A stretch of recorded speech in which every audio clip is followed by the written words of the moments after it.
सवाल उस्तादन के हर मायूस न कंदासीं असां कोशिश कंदासीं इंशाअल्लाह अज़ीज़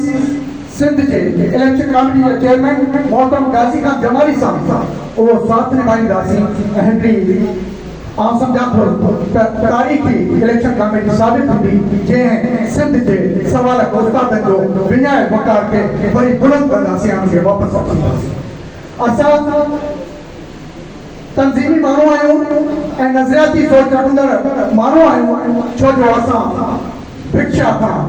कराची ताईं गुलाम मार्च कया लाड़काने खां कराची ताईं कया असां उन हालत में हुयासीं जो असां ते 17 में वॾो तशद्दुद थियो पर सिंध जे उस्ताद जी ख़ातिर असां मौत क़बूल कयो ऐं सिंध जे उस्ताद खे 16 स्टेप वठी ॾेई वापसि वापसि कयोसीं त वरी बि असां इहा उमेद था कयूं गुलाम रसूल महर सिकंदर जोताई हाजी शफी मोहम्मद सचो माण्हू त तव्हां ऐलान करे चुका आहियो सिकंदर साईं त असांजूं हुजतूं अॼु ख़तमु आहिनि पर आउं सम्झां थो अॼु जेके असांखे तव्हां हार पाराया आहिनि इहे गुलनि जा हार न आहिनि असां सम्झूं था असां तसवर कयूं था त इहे गंढनि जा हार आहिनि इंशाअल्लाह इन गंढनि ते वरी सिंध जे सवाल उस्तादनि जी फ़ौजदारी इज़त खे बरक़रार कंदासीं ऐं तव्हांजे उमेदनि ते सिंध जे उस्ताद जे उमेदनि ते बुरो लहंदासीं ऐं हिकु अहिड़ी शफ़ाफ़ इलेक्शन कराईंदासीं ऐं हर पैसो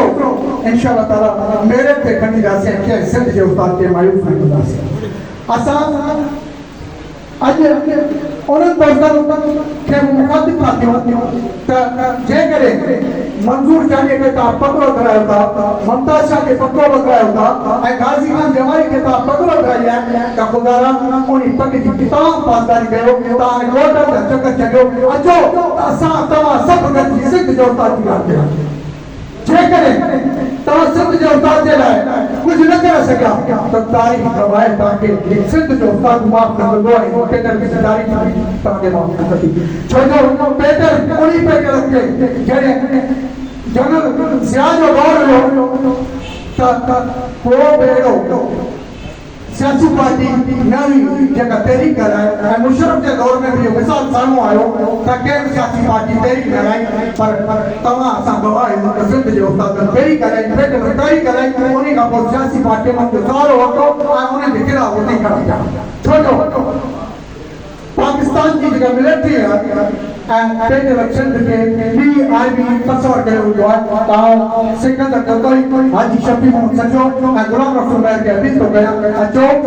हाणे जेकॾहिं तव्हां असां सभिनी खे चूंडियो आहे त असां ते एतमाद करे ॾिसो इंशाअल्लाह ताला तव्हांखे तंज़ीम वापसि मोटा ॾींदासीं जब अपना काफिला अज़म यकीन से निकलेगा जब अपना काफिला अज़म यकीन से निकलेगा जहाँ से चाहेंगे वहीं से रास्ता निकलेगा ए वतन की मिट्टी मुझे इन्हें रगड़ने दो मुझे यकीन है कि चश्मा यहीं से निकलेगा